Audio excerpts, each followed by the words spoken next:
Bismillahirrahmanirrahim. Assalamualaikum. I'm Hafiz Mohammad Uwais Karni and you are watching my YouTube channel that is free learning for all exams. So today we are going to learn another school of psychology and that is behaviorism. So आज हम behaviorism को जो है पढ़ेंगे. इससे पहले हम लोग फंक्शनलिज्म, सबसे पहले हमने स्ट्रक्चरलिज्म पढ़ा था, उसके बाद फंक्शनलिज्म, उसके बाद Gestalt psychology and it is our fourth video of the school of psychology and that is behaviourism. वो स्टूडेंट जो lecture education, headmasters, teaching licence, policy test और इसके अलावा किसी भी टेस्ट की तैयारी कर रहे हैं, अगर वो इनरोल होना चाहते हैं इस कोर्स के अंदर तो काइंडली स्क्रीन के ऊपर दिए गए नंबर के ऊपर मैसेज करके वो इनरोल हो सकते हैं. तो चलिए आज की टॉपिक की तरफ चलते हैं. सी behaviorism. What is behaviorism? Behaviorism focused on observable behavior. Observable behaviour के ऊपर फोकस करता है बिहेवियरिज्म. मतलब जो चीज आप ऑब्जर्व कर सकते हैं, जो बिहेवियर आप ऑब्जर्व कर सकते हैं, बिहेवियरिज्म उसकी बात करता है. अगर एक शख्स है और वो एक बिल्ली को टेबल के ऊपर बैठे हुए देखता है और वो उसका कोई रिएक्शंस, उसका बिहेवियर कुछ अच्छा नहीं आता, तो जो देखने वाला है वो ये समझेगा कि जो शख्स है उसको बिल्ली का मेज के ऊपर बैठना बिल्कुल भी ऑकवर्ड नहीं लग रहा और ये बिहेवियर एक्सेप्टेबल है. बगैर इससे बिल्कुल दूसरा शख्स अगर वही ये सेम चीज देखेगा, उसको ये पसंद नहीं होगी, तो उसका थोड़ा सा बिहेवियर चेंज होगा. तो बिहेवियरिज्म जो है वो ऑब्जर्वेबल बिहेवियर की बात करते हैं, ना कि वो बिहेवियर जो आपका रियल बिहेवियर होता है और आप उसको एक्सप्रेस नहीं करते. बट यहाँ पे एक्सप्रेसेबल बिहेवियर की बात हो रही होती है और आपने वही बिहेवियर स्टडी करना होता है. Dominated in 20th century specific measurable responses. Measurable responses कौन से हैं? Observable behaviour. Interested how particular types of behavior are controlled by particular types of environmental stimuli. मतलब ये इस चीज के अंदर इंटरेस्टेड है कि बिहेवियर को कंट्रोल किस तरह किया जाता है डिफरेंट स्टिमुली या स्टिमुलस जब आप एनिमल्स या ह्यूमन बींग्स के सामने रखते हैं. स्टार्टिंग के अंदर तो इसका काम जो है वो एनिमल्स के ऊपर ही हुआ था, तो इनका फोकस यही था कि जो एनिमल्स हैं वो डिफरेंट स्टिमुलाई के सामने रिस्पॉन्स किस तरह करते हैं. तो बेसिक इनका जो फोकस था वो इस चीज के ऊपर था. अब हम देखते हैं method of investigation. Method of investigation ये किस तरह साइकोलॉजी को स्टडी करते हैं, इनका मेथड क्या है. Data typically collected under control laboratory condition. Control laboratory जो होती है उस कंडीशंस के अंदर डेटा कलेक्ट किया जाता है टेक्नोलॉजिकल असिस्टेंस के साथ. मतलब ऐसे नहीं है कि आप फील्ड के अंदर जाते हैं, फील्ड के अंदर जाके आप डेटा कलेक्ट करते हैं, बल्कि आप लेबोरेटरी के अंदर जो है डेटा कलेक्ट करते हैं.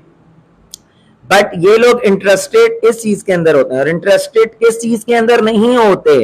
अनकॉन्शियसनेस, इनर मोटिवेशन और बायोकेमिकल प्रोसेसेस.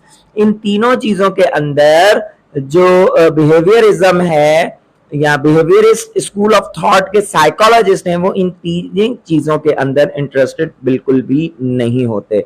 उनका जस्ट काम होता है कि वो डेटा कलेक्ट करें और उसके दरमियान रिलेशनशिप को आइडेंटिफाई करें कि डिफरेंट स्टिमुलाई के सामने जो है रिस्पॉन्सेस क्या आ रहे हैं.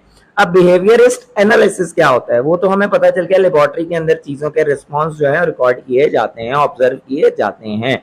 बिहेवियरिस्ट एनालिसिस किस तरह करते हैं? Establishing relationship between stimulus and response.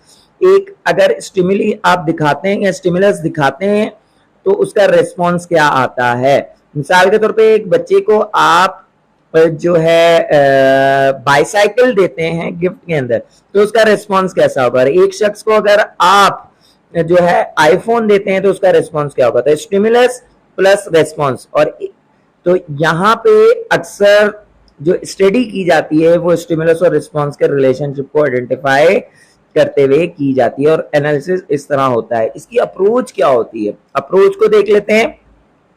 The antecedent environmental conditions are analyzed. First of all, the conditions preceding the actions, response, behavior and that lay a ground for it.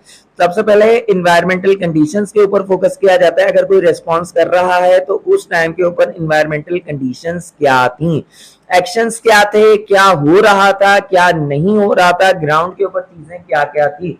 क्योंकि काफी दफा इंसान जो है वो जो इन्वायरमेंटल कंडीशंस है उसके हिसाब से भी रिस्पॉन्ड करता है। तो environmental condition is so important for the behaviourist analysis. उसके बाद the behaviour response is studied. उसके बाद जो बिहेवियर आता है, पहले तो इन्वायरमेंट को स्टडी कर लिया, फिर जो बिहेवियर आता है उसको स्टडी करते हैं। स्टडी द एक्शन और behaviour that is to be understood, described, predicted और कंट्रोल्ड। फिर उस जो रेस्पॉन्स आता है उसको स्टडी किया जाता है, समझा जाता है, एक्सप्लेन किया जाता है, प्रिडिक्ट किया जाता है कि नेक्स्ट टाइम अगर इस तरह का एनवायरनमेंट आएगा तो बच्चा किस तरह रेस्पॉन्स करेगा, या कोई भी एनिमल्स या किस तरह का रेस्पॉन्स देगा, और आप उसको कंट्रोल किस तरह कर सकते हैं। जैसा कि मैं अगर आपको कुछ एग्जाम्पल दूं, जैसे लेट सपोज एक बच्चा है वो शेर को देखता है और डर जाता है, ठीक है। तो सबसे पहले उधर का एनवायरनमेंट देखेंगे। एनवायरनमेंट क्या था? एनवायरनमेंट था जंगल के अंदर बच्चे ने शेर को देखा और डर गया। अब ये तो अपने एनवायरनमेंट का पता चल गया। नेक्स्ट टाइम अब आप ये प्रिडिक्ट करते हैं कि हो सकता है नेक्स्ट टाइम वो देखे शेर को और जो है डरे, ठीक है। अब आप उसको कंट्रोल भी कर सकते हैं कि अगर आपने जो है शेर से उसका डर खत्म करना है तो आपने किस तरह करना है। ये आगे जब अभी हम नेक्स्ट वीडियोस के अंदर ऑपरेंट कंडीशनिंग और क्लासिकल कंडीशनिंग पढ़ेंगे तो फिर आपको ये चीजें बहुत अच्छे तरीके से क्लियर हो जाएंगी। अभी सिर्फ थोड़ा सा कॉन्सेप्ट दिया है ताकि आपको थोड़ा सा अंदाजा हो सके। अब जरा जो है थोड़ी वोकैबुलरी है वो हम जरा देख लें ताकि आपको बिहेवियरिस्ट अप्रोच को स्टडी करने में कोई टेंशन ना हो और आप आसानी तौर पे पूरे का पूरा कॉन्सेप्ट सीख सकें। तो बिहेवियरिस्ट एनालिसिस, सबसे पहले स्टिमुलस। स्टिमुलस क्या होता है? A physical energy source that has effect on cells organ that producing a response. मतलब कोई भी ऐसी फिजिकल एनर्जी का सोर्स हो जो हमारे सेंस ऑर्गन्स के ऊपर जब आए तो वहां से क्या निकले? एक रेस्पॉन्स निकले।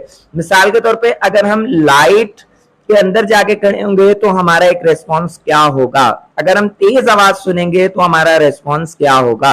तो फिजिकल एनर्जी है, लाइट भी एक एनर्जी है, वॉइस भी एक एनर्जी है। तो इसी तरह ही हमारे एनवायरनमेंट के अंदर डिफरेंट एनर्जीज हैं, ठीक है। तो स्टिमुलस आपका कुछ भी हो सकता है, आपका बिस्किट हो सकता है, आपका वाटर हो सकता है, कुछ भी हो सकता है। डिफरेंट स्टिमुलस के सामने आपके जो सेंस ऑर्गन्स हैं वो किस तरह काम करते हैं और कौन सा रिस्पॉन्स देते हैं, उसे हम स्टिमुलस कहते हैं। दूसरे नंबर के ऊपर है रेस्पॉन्स। रेस्पॉन्स जो है, रेस्पॉन्स का मतलब क्या होता है? द एक्शन, बिहेवियर और रिएक्शन ट्रिगर्ड बाय स्टिमुलस, ठीक है। रेस्पॉन्स का मतलब कि वो जो आपका स्टिमुलस हो गया उसके जवाब के अंदर एक्शन, बिहेवियर और रिएक्शन ट्रिगर्ड बाय स्टिमुलस, जो भी रिएक्शन आएगा उसे रेस्पॉन्स कहेंगे। अगर आप एक जो है सुई रखते हैं और एक जानवर का उसके ऊपर पांव आ जाता है तो जो यहाँ पे स्टिमुलस है वो सुई है, और जो रेस्पॉन्स आता है मतलब उसके रिएक्शन के अंदर जो भी आपका बिहेवियर आएगा वो है रेस्पॉन्स। एनवायरनमेंट, एनवायरनमेंट आप लाजमी तौर पे स्टडी करते हैं। एनवायरनमेंट कहते हैं कि एक्सटर्नल फैक्टर्स, एक्सटर्नल फैक्टर्स हो सकता है उस टाइम पे रात हो।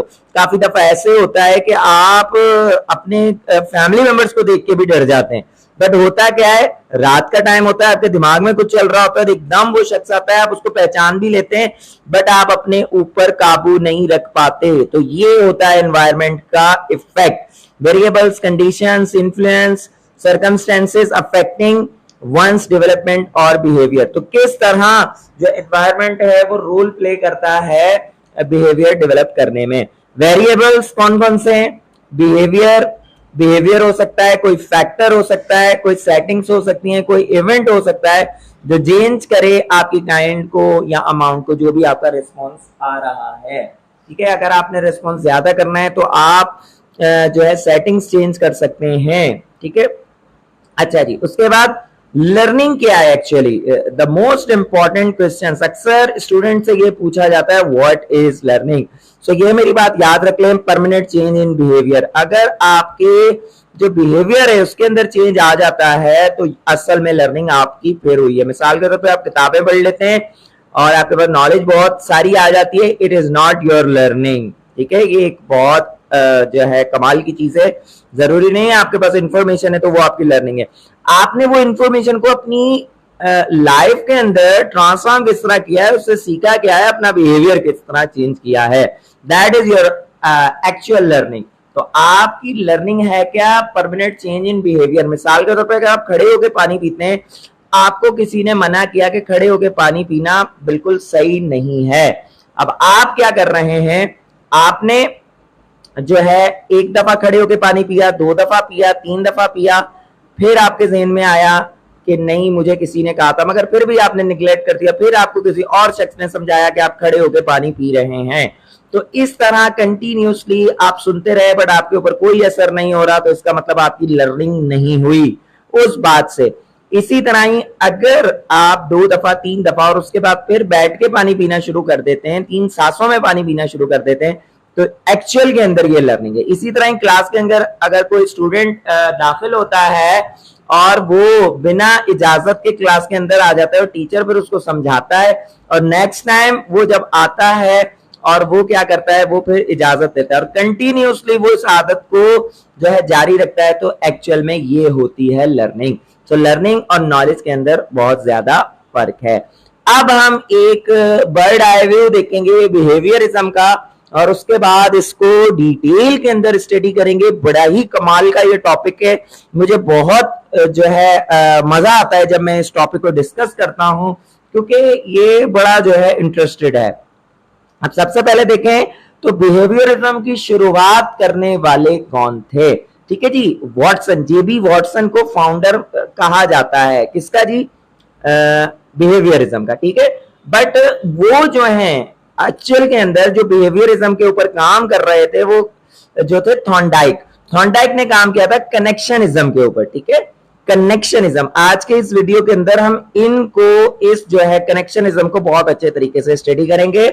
उसके बाद नेक्स्ट वीडियोस के अंदर हम क्लासिकल कंडीशन और ऑपरेंट कंडीशनिंग के ऊपर बहुत डिटेल के अंदर बात करने वाले हैं। तो अगर आपको कोई भी सवाल हो इनसे रिलेटेड तो आप मेरे व्हाट्सएप नंबर पे पूछ सकते हैं, आप कमेंट सेक्शन में बता सकते हैं, ताकि आपको कोई भी कंफ्यूजन हो तो आपकी क्लियर की जा सके। तो चलिए जी बिहेवियरिज्म की तरफ दोबारा फोकस करते हैं। बिहेवियरिज्म का एक्चुअल के अंदर अगर हम बात करें तो थॉर्नडाइक इसके ऊपर काम कर रहे थे। थॉर्नडाइक ने जो काम किया वो कनेक्शनिज्म के ऊपर काम किया। अब कनेक्शनिज्म के ऊपर इन्होंने किस तरह काम किया, एक्चुअल में इनके थे प्राइमरी लॉज, कितने, 3 primary laws, law of effect, law of exercise और लॉ ऑफ रेडीनेस। अब इनका ये जो एक लॉ था ना, लॉ ऑफ इफेक्ट, इसकी ऊपर जो है बुनियाद बनी है बिहेवियरिज्म की एक्चुअल के अंदर।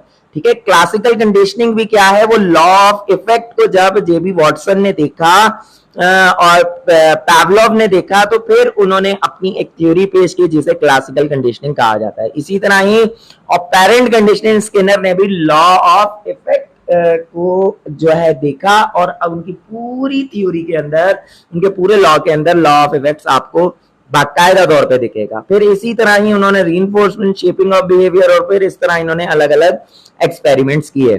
ठीक है जी, तो ये हम नेक्स्ट वीडियोस के अंदर स्टडी करेंगे। अब हम सिर्फ फोकस देंगे कनेक्शनिज्म और थॉर्नडाइक के कंट्रीब्यूशन के ऊपर के आखिर थॉर्नडाइक ने किया क्या था, कौन कौन से काम किए और फिर जबरदस्त किस्म की फाउंडेशन, जबरदस्त किस्म की एक फाउंडेशन बनी बिहेवियरिज्म की। तो एडविन एल थॉर्नडाइक का जो साल है वो आपने याद करना है। ये पैदा हुए थे 1874 के अंदर and he was died in 1949। He was American psychologist, वो अमेरिकन साइकोलॉजिस्ट थे। इनिशियल वर्क जो है इन्होंने 1891 के अंदर पब्लिश किया। Studied problem solving in animals, ये जो स्टडी करते थे, मैंने आपको बताया ना कि जो साइकोलॉजी की स्टार्टिंग है वो एनिमल्स के ऊपर हुई है, तो इसी तरह ये किसको स्टडी कर रहे थे, एनिमल्स के ऊपर प्रॉब्लम सॉल्विंग चीजों को ये स्टडी करते थे। इनका फोकस क्या होता था, फोकस होता था to identify the relationship between animals response and their consequences, मतलब रिस्पॉन्स के नतीजे में क्या होता है उसके ऊपर इसका रिलेशनशिप आइडेंटिफाई करते थे। कंक्लूजन के अंदर इनको मिला क्या, the consequences of any response determines if the response will be repeated in the future और not, the law of effect. ठीक है, तो कॉन्सिक्वेंसेज क्या होगा, रेस्पॉन्स, ठीक है, the consequences of any response determines, मतलब अगर आप किसी भी चीज के रेस्पॉन्स के कॉन्सिक्वेंसेज, नतीजे जांचना चाहते हैं तो आपको क्या करना पड़ेगा, response will be repeated in future और नॉट। आपको फ्यूचर के अंदर अगर वो लॉ दोबारा या वो काम दोबारा करेंगे तो आपको वो सेम रेस्पॉन्स मिलेगा, उसके कॉन्सिक्वेंसेज आप अंडरस्टैंड कर सकते हैं। और यही चीज जो काम कर रही थी एडविन थॉर्नडाइक की, वो थी लॉ ऑफ इफेक्ट के ऊपर। तो ये था जो इन्होंने इसके ऊपर काम किया, लॉ ऑफ इफेक्ट के ऊपर। अच्छा, इससे पहले इसके ये जो है ना काम, दूसरे जो दो लॉ हैं ये भी मैं आपको बता दूं। Law of readiness, law of readiness क्या है, लॉ ऑफ रेडीनेस का मतलब है कि अगर मिसाल के तौर पे बच्चा क्लास के अंदर आके बैठता है, टीचर आते हैं और टीचर रेडी है पढ़ाने के लिए और बच्चा रेडी नहीं है, तो यहां पे थॉर्नडाइक कहते हैं कि भाई लॉ ऑफ रेडीनेस, आपका विलिंगनेस आपके अंदर लाजमी तौर पे होनी चाहिए। आप कोई काम करने के लिए रेडी होंगे तो आप बहुत अच्छे तरीके से करेंगे, मगर अगर आप कोई काम करने के लिए रेडी नहीं है तो उसका रिजल्ट इतना अच्छा नहीं आएगा। तो कोई भी काम करने से पहले आपको रेडी होना बहुत जरूरी है, यही बात करता है लॉ ऑफ रेडीनेस। उसके बाद law of exercise, law of exercise आप सेम रेस्पॉन्स करते रहेंगे, मतलब लॉ ऑफ एक्सरसाइज का मतलब ये, अगर आप वही सेम रेस्पॉन्सेज को दोहराते रहेंगे तो आपको रिजल्ट्स, कॉन्सिक्वेंसेस मिलते रहेंगे और वही आपकी एक्चुअल में लर्निंग हो जाएगी। और लॉ ऑफ इफेक्ट तो हम पढ़ ही रहे हैं कि एक स्टिमुलस के रेस्पॉन्स के अंदर जो कॉन्सिक्वेंसेज आते हैं वो लॉ ऑफ इफेक्ट होता है। Any response that leads to an outcome that satisfying for the organism is likely to be repeated. A response leading to an outcome that is not satisfying is no likely to be repeated. ठीक है जी, कोई भी response उसका outcomes आ रहा है वो अगर आपको सेटिस्फाई कर रहा है, मिसाल के तौर पे अगर आप कमरे में आके बैठते हैं और पंखा चलाते हैं और आपको गर्मी नहीं लगती तो आप बार बार ये काम करेंगे। ठीक है जी, और अगर एक ऐसा पंखा है जिसको आप चलाते हैं और गर्म हवा देता है और आपको जो है पसीना सूखने के बजाय और पसीना आने लग जाता है तो आप वो काम रिपीट नहीं करेंगे। यही काम कहता है लॉ ऑफ इफेक्ट। इसी तरह इसकी एक और एग्जांपल दे दूं, हाफ टाइम होता है, हाफ टाइम के अंदर अगर बच्चा टीचर की इजाजत के बगैर घर चला जाता है, ठीक है, और टीचर उसे कुछ नहीं कहता तो वो क्या कहेगा, इसको रिपीट करता रहेगा और इसका इफेक्ट होता रहेगा। बट अगर टीचर जो है उसको मना करता है और उसको कहता है कि आपने ऐसे नहीं करना, जब उसको मना करता है तो फिर उसका इफेक्ट नहीं आता। तो सेम चीज है यहां पे भी, यही कह रहा है कि अगर कोई रेस्पॉन्स आपको सेटिस्फाई करेगा तो आप वो काम दोबारा करेंगे, अगर कोई काम आपको सेटिस्फाई नहीं करेगा तो आप वो काम नहीं करेंगे। जैसे लोग जो हैं जो नशे करते हैं या कोई भी इस तरह के जो है जो भी काम है, लेट सपोज किसी किस्म का भी नशा लेते हैं तो वो एक्चुअल में क्यों लेते हैं, क्योंकि सेटिस्फाई होते हैं, इस वजह से वो रिपीट करते हैं। अगर वो सेटिस्फाई ना हो तो वो उस चीज को रिपीट ही ना करें। तो जी अब हम देखते हैं कनेक्शनिज्म को। कनेक्शनिज्म कहता क्या है, the organisms form an association और connections between the response and its consequences. भाई देखें, आप कनेक्शन बना लेते हैं, मिसाल के तौर में हम बोलते हैं ना, अगर आप टीचर की बात नहीं मानेंगे तो क्या होगा, आप कामयाब नहीं होंगे। तो ये क्या है, ये कनेक्शन है। ठीक है, आपको बात माननी ही माननी है। रेस्पॉन्स अगर आपका मानने वाला होगा तो उसके कॉन्सिक्वेंसेस आपको पता होंगे। तो ये क्या है, कनेक्शनिज्म है एक्चुअली के अंदर। अब अगर एक जानवर के ऊपर ये कनेक्शनिज्म लेके जाएं, जो उस टाइम के ऊपर जो एक्चुअली बात हो रही थी कनेक्शनिज्म के ऊपर, कि अगर एक बिल्ली को पता चल जाए कि मुझे जो है डेली अगर मैं यहाँ पे आके बैठूंगी और शोर नहीं मचाऊंगी मुझे दूध मिलेगा, तो वो क्या होगा, वो कनेक्शन जो है बनना शुरू हो जाएगा। और हम लोग स्टडी करेंगे कि बिल्ली रोज यहाँ पे आके बैठती है और उसको दूध मिलता है, तो आके बैठती है, शोर नहीं मचाती, तो ये क्या हुआ, ये स्टिमुलस हुआ। अब रिस्पॉन्स क्या मिल रहा है? रिस्पॉन्स ये मिल रहा है कि उसको दूध मिल रहा है, ठीक है। अगर वो शोर मचाती है तो उसको जो है दूध नहीं मिलता। तो स्टिमुलस क्या है? साइलेंट, और रेस्पॉन्स क्या है?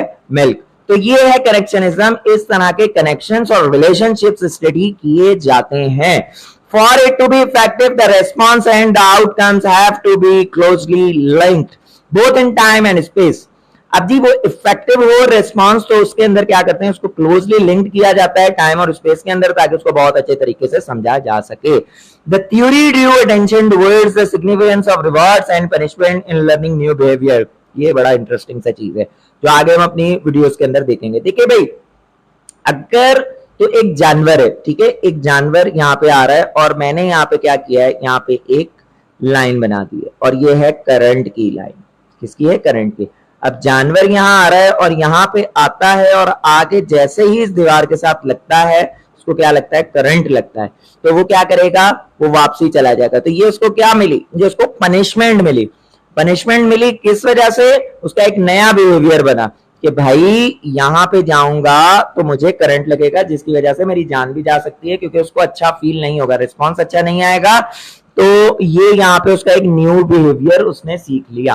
बट अगर एक जगह पे दूसरी जगह है, यहाँ पे मिसाल के तौर पे कुछ ईंटें पड़ी हुई हैं और कुछ तार नहीं है, और वहीं से ही वो जानवर जाता है और इन सीढ़ियों के ऊपर चढ़ जाता है और जाके आगे उसको खाना मिलता है। तो यहाँ पे क्या होगा? यहाँ पे वो ये एक नया बिहेवियर सीख लेगा कि अगर मैं ये सीढ़ियां चढ़ूंगा तो रिवार्ड के तौर पे मुझे क्या मिलेगा? खाना मिलेगा। और ये चीज, इस चीज के ऊपर कनेक्शनिज्म जो है अटेंशन देता है। जैसे आप मेहनत क्यों करते हैं? अगर हम इसको रियल लाइफ के अंदर लेके आए, मेहनत हम इस सदाकत से करते हैं ताकि हम कामयाब हो सकें, ठीक है। तो रिवार्ड क्या है? रिवार्ड आपका एक्चुअल के अंदर आपके रेस्पॉन्स लाता है, आपके अटेंशन, आपका जो भी बिहेवियर होगा, जो भी रेस्पॉन्स होगा, रिवार्ड मिलके भी आता है और पनिशमेंट मिलके भी आता है। सीखता बच्चा दोनों तरीकों से। मिसाल के तौर पे अगर आप बच्चे को सिखाना चाहते हैं, तो चाहते हैं कि बच्चा एग्जाम के अंदर बहुत अच्छे रिजल्ट्स ले, तो आप उसको एक रिवॉर्ड देते हैं, उसको अवार्ड भी देते हैं, ठीक है। कुछ पॉकेट मनी या कुछ प्राइज उसको दे देते हैं, कुछ अमाउंट। तो वो क्या होगा? ये उसको रिवार्ड मिल गया। और अगली दफा अगर वही बच्चा चीटिंग करता हुआ आपको मिल जाता है, तो आप उसको जो है उस एग्जामिनेशन हॉल में से बाहर निकाल देते हैं। और ये क्या हुआ? पनिशमेंट हुई। और उसको पता चल गया कि भाई नहीं, अगर मैं ऐसे करूंगा तो मुझे क्लास से बाहर निकाल दिया जाएगा, बेशक मेरी जितनी मर्जी पोजीशन आई हो। तो ये क्या है? रिवार्ड और पनिशमेंट। अब जब वो उसके एक दफा निकल गया तो नेक्स्ट टाइम वो काम नहीं करेगा, और पनिशमेंट के थ्रू आपने दोबारा वो न्यू जो उसका बिहेवियर था वो रिपीट करवाया। और इसी तरह ही हमारे घर के अंदर, हमारी क्लासेस के अंदर टीचर्स भी इसी चीज के ऊपर काम कर रहे होते हैं। अब क्रिटिसिज्म तो जी हर चीज के ऊपर होता है, तो बिल्कुल कनेक्शनिज्म को भी क्रिटिसिज्म ने नहीं बख्शा। It was not clear about what exactly satisfying mean. भाई देखो, ये यहाँ पे कहते हैं कि जी वो रिस्पॉन्स जो है इंसान रिपीट करेगा जो उसको सेटिस्फाई करेगा। तो भाई सेटिस्फाई का मतलब असल में है क्या? इंसान किस तरह सेटिस्फाई होता है, हम सेटिस्फाई को बयान किस तरह कर सकते हैं, ठीक है जी। तो ये इसके ऊपर एक बहुत बड़ा क्रिटिसिज्म है। So hopefully you have learned a lot. We have totally covered the initial stage of behaviorism, and we have discussed the contribution of Thorndike, और एक्चुअल के अंदर उन्होंने करेक्शनिज्म के ऊपर काम किया था। आपको ओवरऑल सारा कॉन्सेप्ट्स मिल चुका है। अब नेक्स्ट वीडियोस के अंदर हम और डीप में जाएंगे और बिहेवियरिज्म को और अच्छे तरीके से स्टडी करेंगे। अब जो आपको पता है कि लास्ट के अंदर हमारे पास एमसीक्यूज होते हैं, तो एमसीक्यूज की तरफ चलते हैं। आपने अपने राइट ऑप्शंस अपने पेज के ऊपर लिखने हैं, फिर आपने जो है वीडियो को पॉज करना है और अपने राइट ऑप्शंस लिखने हैं। उसके बाद फिर आप जो है वीडियो को प्ले करेंगे और उसके बाद फिर जो है आपने अपने ऑप्शंस लिखने हैं और लास्ट के अंदर आपके आंसर कीज होंगी। तो एमसीक्यूज आपकी स्क्रीन के ऊपर आ चुके हैं। काइंडली वीडियो को पॉज कीजिए और राइट ऑप्शंस लिखिए। जी, ये स्क्रीन नंबर 2 है, इसके भी राइट ऑप्शंस आप अपने पेज के ऊपर लिखिए और लास्ट के अंदर फिर आप चेक करेंगे। सो होपफुली आपने जो है एमसीक्यूज अटेम्प्ट कर लिए होंगे। अब हम चलते हैं राइट ऑप्शन की तरफ। तो ये है राइट आंसर कीज। ये लास्ट के अंदर 11 ऐसे ही आ गया, एक्चुअल के अंदर ये ए है। ठीक है जी, तो ये था आज का हमारा lecture. Thanks for watching and like and subscribe my YouTube channel that is free learning for all exams. Hopefully you have learned a lot. If you have any question, you can ask me on my given number. Inshallah Taala we will meet with new topic. Till that time, Khuda Hafiz.